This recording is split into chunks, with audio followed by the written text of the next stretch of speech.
Il existe des cicatrices invisibles, mais plus lourdes que n'importe quelle couronne.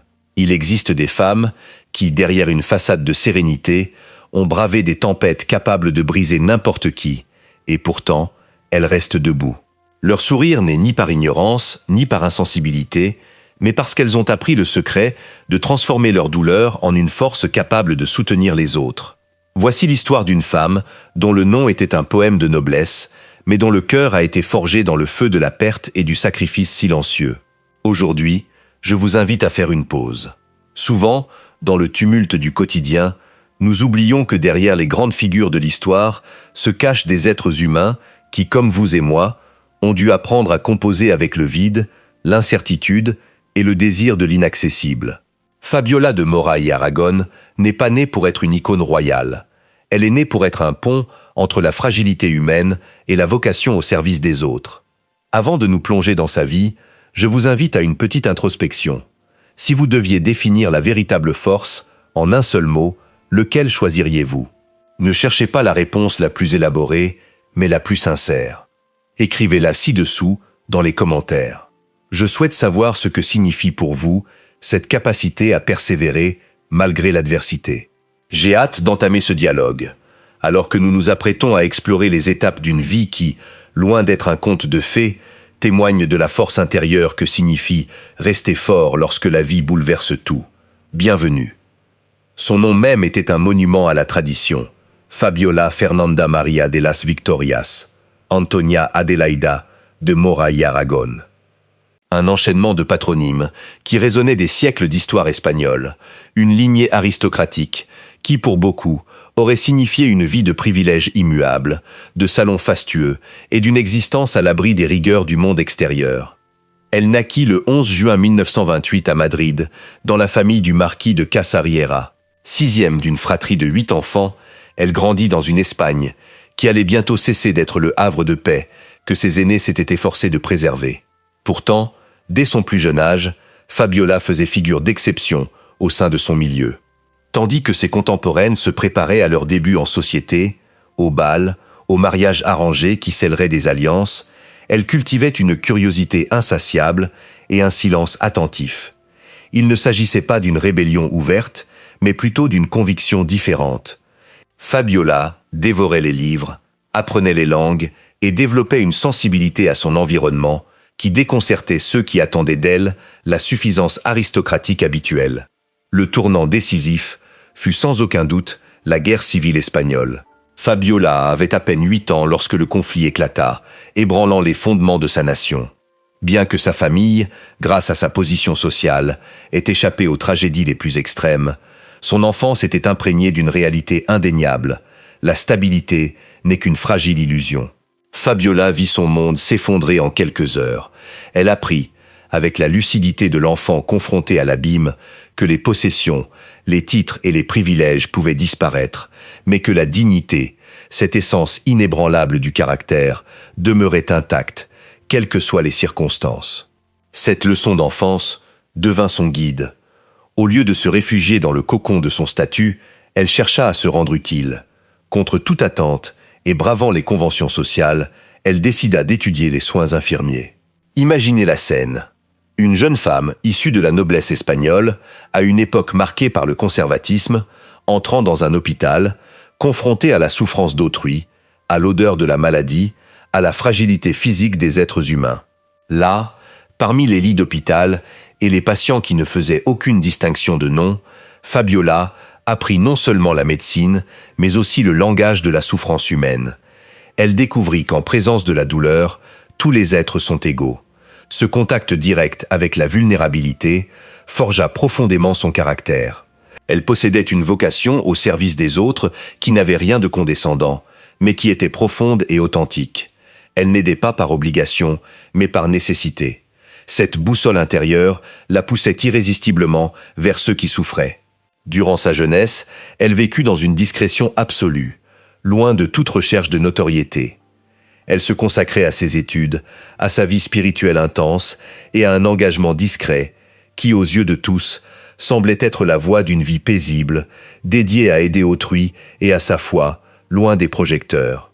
Fabiola ne recherchait pas la couronne. En réalité, sa vie semblait conçue pour l'éviter. C'était une femme aux habitudes simples, une lectrice insatiable, qui réfléchissait constamment à sa place dans le monde. Ses proches la décrivaient comme une personne qui écoutait plus qu'elle ne parlait, une personne dont la présence dégageait une paix singulière, une sérénité qui ne lui venait pas de son héritage, mais d'une paix acquise par la connaissance de soi. Ce qui est fascinant dans cette période de sa vie, c'est que, sans s'en rendre compte, elle se préparait à un destin insoupçonné. La jeune femme qui passait des heures à observer le monde avec curiosité et empathie se forgeait en réalité une vocation à assumer une responsabilité immense. Ce n'est pas le hasard qui l'a conduite à devenir celle qu'elle est devenue, c'est sa capacité à s'ouvrir au monde quand celui-ci se repliait sur lui-même. Chaque décision qu'elle a prise durant ces années, étudier les soins infirmiers, apprendre des langues, s'intéresser à la souffrance des plus démunis, était une pierre posée sur les fondations d'une forteresse qui, des décennies plus tard, serait mise à l'épreuve de la manière la plus cruelle et la plus absolue. Au milieu du XXe siècle en Espagne, elle était une figure à part, une étrangère à l'aristocratie superficielle. Elle nourrissait une conviction tranquille. Dans une société où l'apparence déterminait souvent la valeur d'une personne, Fabiola s'efforçait de cultiver son être intérieur. Tandis que l'Espagne officielle tentait de se reconstruire après la guerre, elle s'attelait à reconstruire des vies à petite échelle, une personne après l'autre, une blessure après l'autre. Cette première étape de sa vie est cruciale pour comprendre qui elle était vraiment. Elle n'était pas une reine sur un piédestal, mais une femme qui avait atteint les sommets les pieds sur terre, car ses pieds avaient foulé les couloirs des hôpitaux et non seulement les salles du palais. Son éducation n'était ni académique, ni politique. Elle était profondément humaine. Et c'est précisément cette humanité qui la distinguerait des années plus tard, lorsque, par une série de coïncidences que le destin semblait avoir orchestrées, son nom commença à circuler dans les cercles où l'on recherchait plus qu'une simple épouse. On recherchait une âme capable de soutenir une monarque qui, comme elle, portait une douleur que peu pouvaient comprendre. Mais, pour l'instant, dans la vie de Fabiola, ce destin n'était qu'un murmure, une possibilité lointaine à l'horizon, qu'elle observait avec la même sérénité qu'elle mettait à aborder chaque nouveau jour. Elle était prête, même si elle ne savait pas encore pourquoi. Sa véritable histoire, celle qui allait changer la perception de toute une nation, était sur le point de commencer. L'année 1958 se présenta comme un tournant dans l'histoire belge. Le roi Baudouin Ier, à peine âgé de 28 ans, portait un poids qui semblait étouffer sa jeunesse. Il était monté sur le trône en 1951, dans un climat de forte tension politique et marqué par l'écho de l'abdication forcée de son père, Léopold III. Le jeune monarque était un homme d'une introspection presque douloureuse, profondément religieux et marqué par la perte prématurée de sa mère, la reine Astrid, dans ce tragique accident resté gravé dans la mémoire collective de la nation. Baudouin régnait, mais dans une solitude absolue, un isolement qui transparaissait jusque dans la rigidité de ses portraits officiels. Ses conseillers, cherchant désespérément à lui trouver une épouse qui apporterait stabilité à la couronne, et surtout, paix à son âme tourmentée, avaient passé des années à éplucher les généalogies des maisons royales d'Europe. Cependant, Baudouin n'était pas un homme conventionnel. Sa méfiance envers les listes de candidats, soigneusement établies, était manifeste. Il ne recherchait pas une alliance diplomatique, il aspirait à une véritable connexion, une compagne qui comprenne ce que signifie vivre avec un fardeau invisible. Le protocole imposait une série d'exigences non négociables. Une ascendance noble, une foi catholique inébranlable et un caractère capable de résister aux pressions médiatiques et politiques. Nombre de candidates se présentèrent à l'horizon royal, mais aucune ne parvint à percer le secret du roi. C'est alors que, presque par hasard, le nom de Fabiola de Moraille-Aragon fut évoqué au cours d'une conversation anodine. Il n'y eut ni campagne de mariage arrangée, ni intrigue de cour complexe. Le nom de Fabiola parvint aux oreilles de Baudouin, par le biais des cercles aristocratiques, comme une suggestion murmurée, accompagnée d'une description qui l'intrigua. Une femme cultivée, d'une grande discrétion, animée d'une vocation au service des autres, qui contrastait avec son milieu privilégié. Il y avait en elle quelque chose que les archives généalogiques ne pouvaient saisir. Cette première rencontre, organisée durant l'été 1959, au château de Stuivenberg, fut une leçon de discrétion. Ce fut un entretien privé, loin des projecteurs, dans la pénombre d'un salon où la politique laissait place à l'humanité. Ceux qui ont assisté à cette rencontre se souviennent toujours d'une atmosphère singulière. Point d'étincelle cinématographique, point de conversation brillante sur l'état du monde. Ce qui se produisit fut bien plus étrange. Le silence devint réconfortant. Baudouin, d'ordinaire paralysé par sa réserve, trouva en Fabiola une personne qui ne demandait pas à être roi, mais simplement à être humaine. Elle l'écoutait avec une attention non diplomatique, mais profondément humaine. Tandis qu'il lui expliquait, peut-être pour la première fois, le poids d'une couronne qui pesait trop lourd sur ses épaules, Fabiola lui répondait avec le calme de celle qui, des années auparavant, avait connu l'horreur de la guerre et la fragilité de la vie dans les hôpitaux madrilènes. En cet après-midi d'été, ils reconnurent l'un chez l'autre une blessure commune, la conviction que la vie n'a de sens que lorsqu'on la donne aux autres. Pour Fabiola, Baudouin n'était pas une figure de pouvoir, mais une âme en quête de refuge. Pour Baudouin, Fabiola était l'encre qui lui permettait d'envisager l'avenir sans crainte. La correspondance qui suivit cet été-là n'était pas un échange de politesse royale, c'était un flot constant de vulnérabilité. Le roi, qui se permettait rarement un geste de tendresse en public, commença à révéler dans ses lettres une profondeur spirituelle qu'il lui avait réservée exclusivement. L'annonce officielle des fiançailles, le 16 septembre 1960, prit l'Europe par surprise. En Espagne, la nouvelle fut accueillie avec une fierté teintée d'incrédulité. Une Madrilène allait devenir reine des Belges, tandis qu'à Bruxelles, la réaction était empreinte d'une appréhension prudente. La Belgique était, et reste encore aujourd'hui, un casse-tête sociopolitique où la langue, l'identité et l'histoire locale sont autant de sujets délicats. Cette femme saurait-elle comprendre la complexité d'un pays partagé entre Flamands et Wallons? Une Espagnole pourrait-elle s'adapter à l'austérité de la cour belge? Face à ces doutes, Fabiola fit preuve d'une discipline qui déconcerta ses détracteurs. Au lieu de se contenter d'apprendre le protocole des dîners d'État, elle se retira pour étudier le néerlandais, le français et l'histoire complexe de sa nouvelle nation. Elle s'y consacra avec le même dévouement qu'elle avait manifesté des années auparavant lors de ses études d'infirmière, convaincue que le respect d'un peuple ne s'impose pas par décret, mais se gagne par une compréhension profonde. Le mariage, célébré le 15 décembre 1960 à la cathédrale Saint-Michel-et-Gudule, ne fut pas seulement l'événement mondain de la décennie.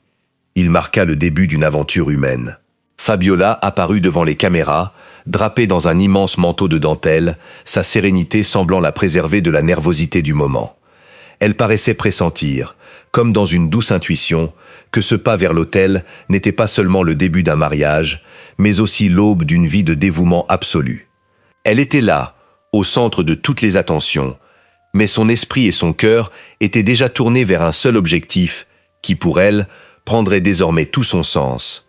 Accompagner cet homme, protéger son règne et devenir, peu à peu, la voix de ceux qui, comme elle, avaient appris à sourire même lorsque la douleur menaçait de tout anéantir. Cette union, que beaucoup considéraient comme une nécessité politique, allait se révéler l'acte le plus humain et, en même temps, le plus courageux de la royauté européenne du XXe siècle. La vie d'une reine s'écrit généralement à travers les chroniques d'État, les récits de voyages officiels et le faste des réceptions.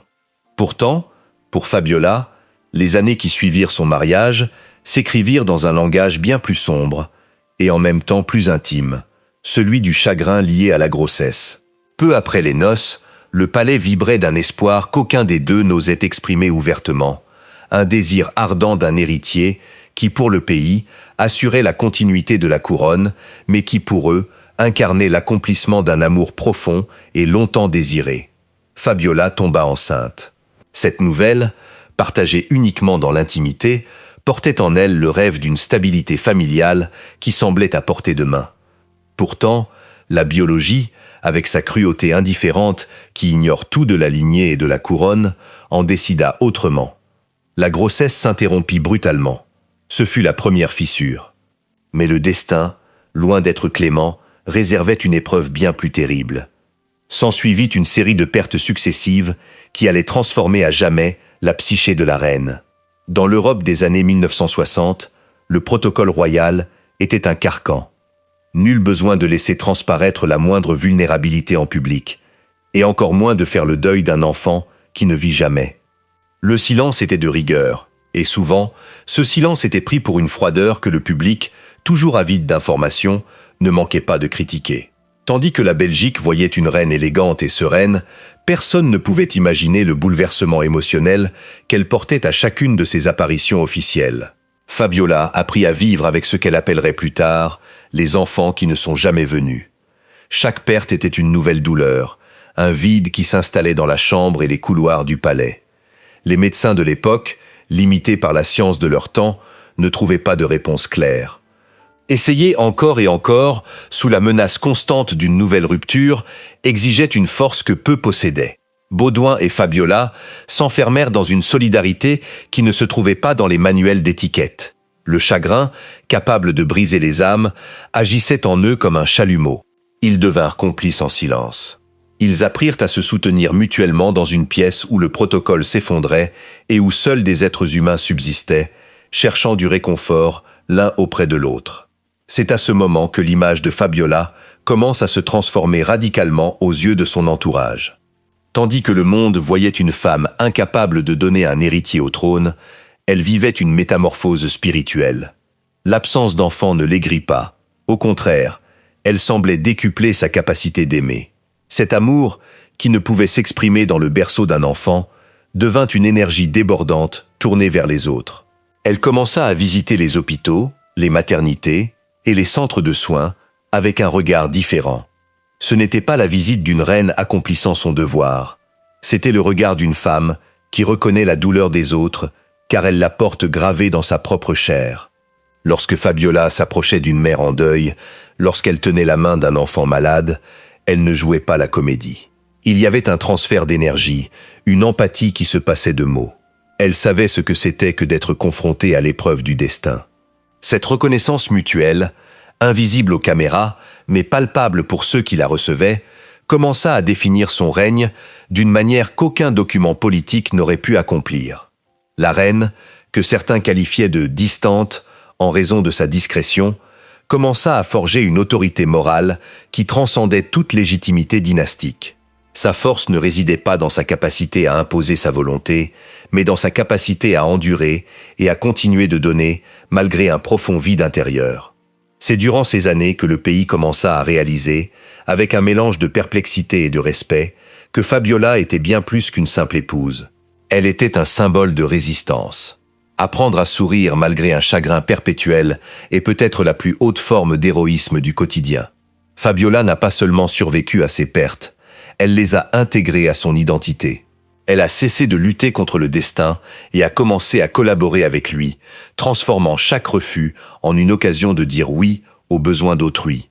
Tandis que les lois changeaient et que la politique s'agitait, Fabiola est restée immuable, convaincue que sa maternité ne serait pas seulement biologique, mais universelle.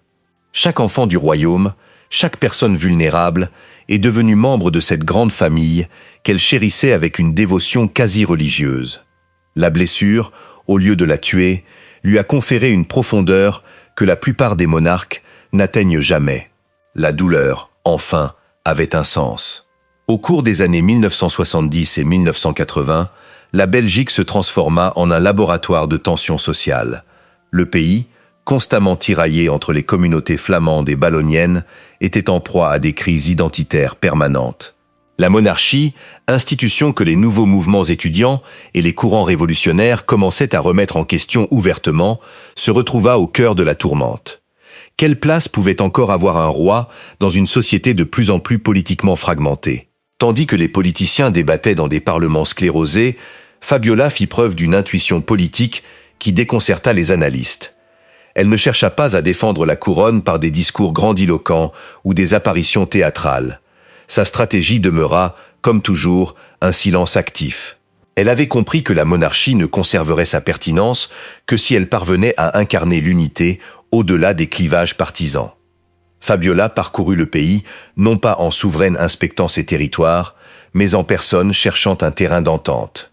Elle visita avec la même aisance les zones industrielles de Liège et les villes flamandes. Au cours de ses voyages, son écoute devint son atout diplomatique le plus précieux. Elle s'arrêtait sur les marchés, entrait dans les usines et s'asseyait dans les maisons de retraite, posant des questions qui ne figuraient dans aucun protocole. Un épisode, raconté pendant des années, illustre cet aspect.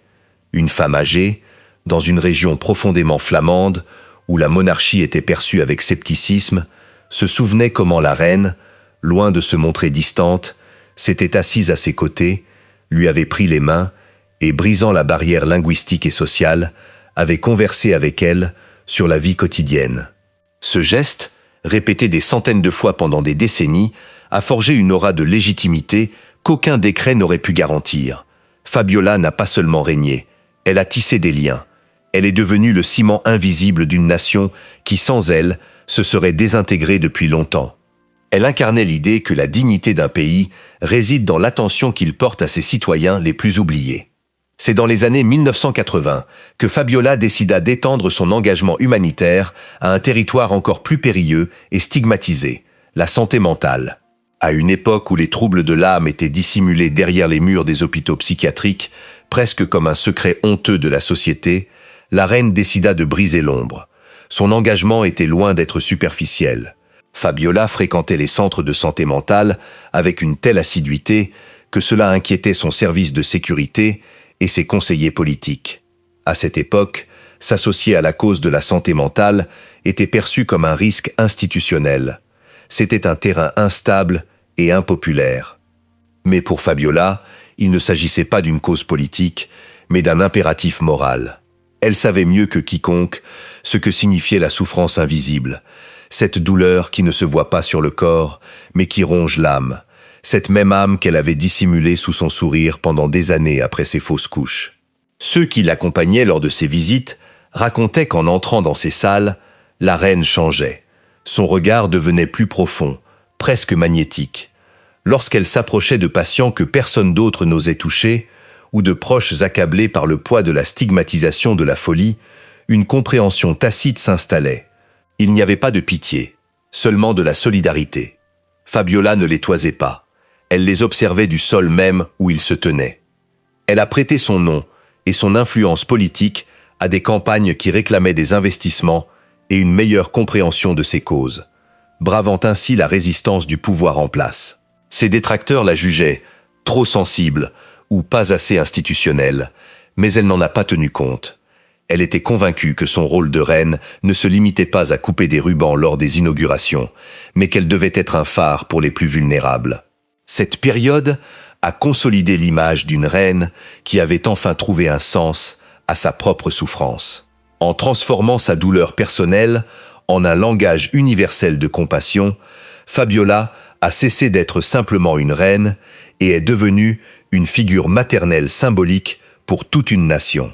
Chaque geste qu'elle a accompli durant ces années était un message. Vous n'êtes pas seul dans votre souffrance. Ce fut une décennie de dévouement discret où sa popularité se mesurait non pas aux applaudissements, mais à la confiance que les plus démunis de la société belge ont commencé à lui accorder.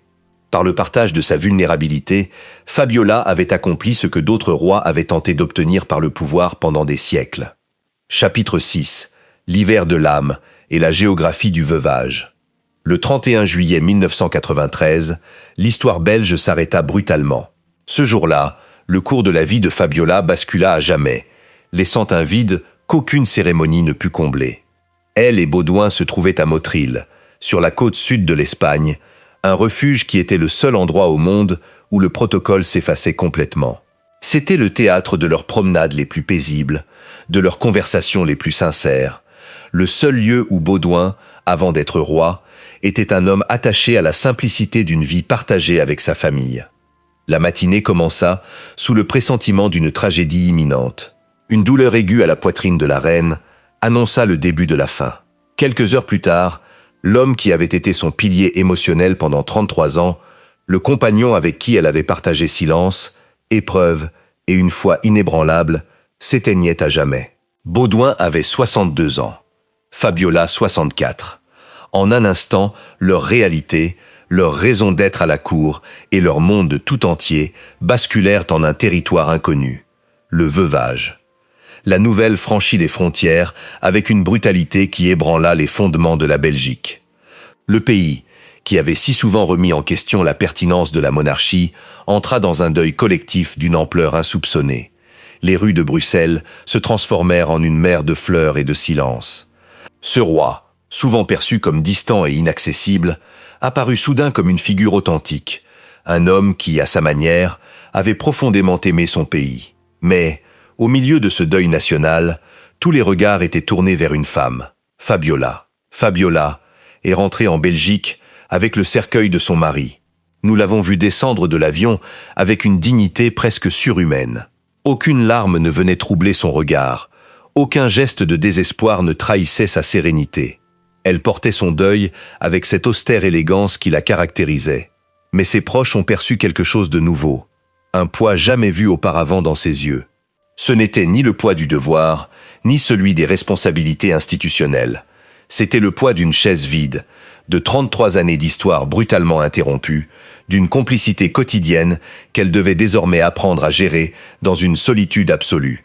Le veuvage, comme Fabiola allait bientôt le découvrir, n'est pas qu'un simple statut marital. C'est un espace à part entière, régi par ses propres lois. Certaines pièces du palais acquièrent soudain une densité insoutenable.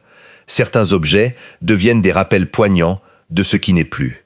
Pour une femme dont toute la vie avait été rythmée par la présence de Baudouin, l'homme qui était à la fois son refuge et son contrepoids, l'absence devint un défi quotidien.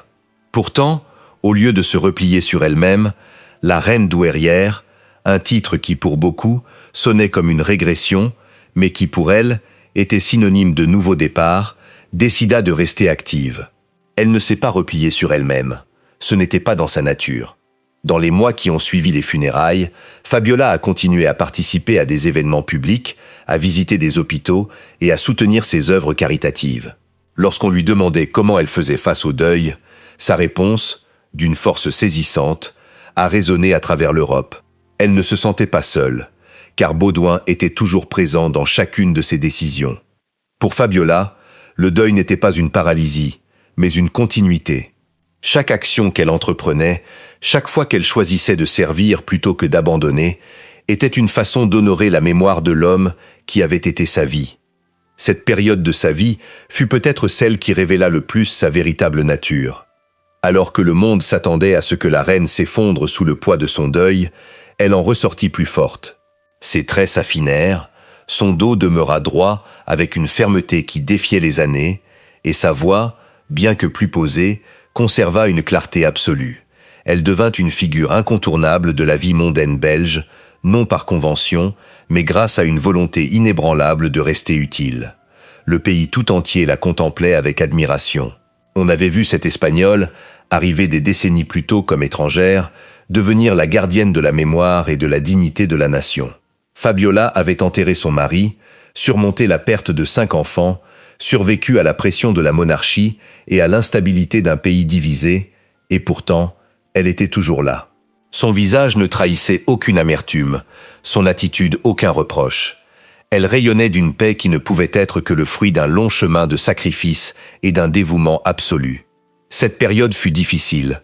La solitude, malgré tous les efforts pour la surmonter, connaît ses hivers. Mais Fabiola, forte de sa foi, transforma cet hiver en un temps de générosité. Elle devint une figure maternelle pour le peuple belge. Elle n'était plus l'épouse du roi, mais la reine-mère d'une nation entière qui, en elle, trouvait du réconfort face à ses propres pertes. Son veuvage devint un exemple de la façon dont la vie, même après avoir tout perdu, peut encore être source de générosité. Sa manière d'habiter le silence après Baudouin fut l'ultime témoignage de sa force de caractère. Elle ne chercha ni raccourci, ni oubli. Elle affronta le vide de front et décida de le combler par davantage d'efforts, de présence et d'amour pour ceux qui souffrent. Le paysage de son veuvage n'était pas un désert, mais un jardin qu'elle cultiva avec la patience de celle qui sait que la douleur, bien apprivoisée, est le plus fertile des engrais pour l'âme. Son veuvage fut, en définitive, l'acte ultime de sa constance, rester fidèle, jusqu'à son dernier souffle, à la conviction que le sens de l'existence ne réside pas dans ce que nous possédons, mais dans ce que nous donnons, même lorsque nous n'avons plus rien à offrir. Le temps a une façon bien à lui de juger les gens, et dans le cas de Fabiola, les dernières années n'ont fait que confirmer ce qui transparaissait toujours derrière sa discrétion. Sa vie était un exercice constant pour transformer les blessures en ponts. Entrant dans la dernière ligne droite de son existence, la reine douairière n'était plus une figure royale définie par ses titres, mais une présence dont l'impact sur l'humanité se mesurait à travers elle. Son héritage ne réside ni dans les traités politiques signés durant son règne, ni dans les joyaux ou les palais qu'elle a occupés, mais dans quelque chose de bien plus subtil, la légitimité de la compassion. Fabiola nous a appris que la véritable force n'est pas l'absence de douleur, mais la capacité de la supporter sans qu'elle nous endurcisse. Elle a enduré les épreuves les plus difficiles, la perte de sa maternité, le poids d'un mariage sous le regard du public, le veuvage soudain, sans jamais laisser le cynisme s'enraciner en elle. Lorsqu'elle quitta ce monde, elle n'emporta pas la couronne avec elle, mais elle emporta la reconnaissance d'un peuple qui, après des années de scepticisme, apprit à l'aimer pour ce qu'elle était, et non pour sa position. Fabiola était avant tout une femme qui comprenait que son existence n'avait de sens que si elle se mettait au service d'une cause qui la dépassait. Elle était la preuve vivante que le service est l'antidote au désespoir. En observant son parcours, de cette jeune femme curieuse de l'Espagne d'avant-guerre à la reine, qui a traversé avec force l'épreuve du veuvage, nous tirons une leçon essentielle. Nos pertes ne marquent pas la fin de notre histoire, mais constituent au contraire le chapitre le plus important de notre évolution. Fabiola de Mora y Aragon a transformé son chagrin en une force motrice pour éclairer le chemin des autres. Sa vie nous rappelle, en substance, que même dans les moments les plus sombres et les plus silencieux, chacun de nous a le pouvoir de choisir comment réagir face aux épreuves de la vie.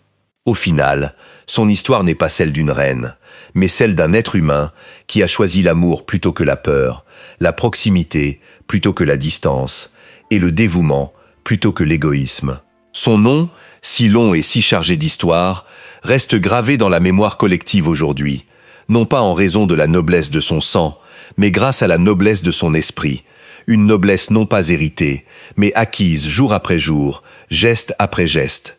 Merci de nous avoir accompagnés dans ce voyage à travers la vie de cette femme extraordinaire. Si cette histoire vous a inspiré une réflexion sur la force intérieure ou vous a permis d'envisager vos propres difficultés sous un jour nouveau, je vous invite à rejoindre notre communauté. Si vous appréciez ces récits de vie qui nous incitent à regarder au-delà des apparences, s'abonnez-vous à notre chaîne pour continuer à découvrir des histoires qui, comme celle de Fabiola, nous rappellent l'importance de rester fort, quoi que le destin nous réserve. À bientôt dans la prochaine vidéo.